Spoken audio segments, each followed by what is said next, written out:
अस्सलाम वालेकुम। 4 सितंबर 2025 टाइम है तकरीबन 8:10 और ये इस टाइम जो चनाब है ये अब मेन मुजफ्फरगढ़ रोड के करीब आ गया, यानी कि रोड के ऊपर आने वाला है। ये इस टाइम ये कंडीशन है चनाब की, ये बिल्कुल जो है ना रोड के ऊपर आ गया। मछली वाले भी इस टाइम ये सारे जो मेन रोड पे आए थे वो भी डूब चुके हैं इस टाइम। अल्लाह ताला सबको अपने ईमान में रखे। ये कंडीशन है इस टाइम चनाब की, ये रोड के ऊपर जा रहा है और इस टाइम फुल तेज बहाव है इसका।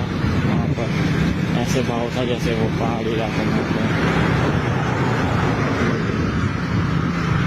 ये रोड के ऊपर आ चुका है।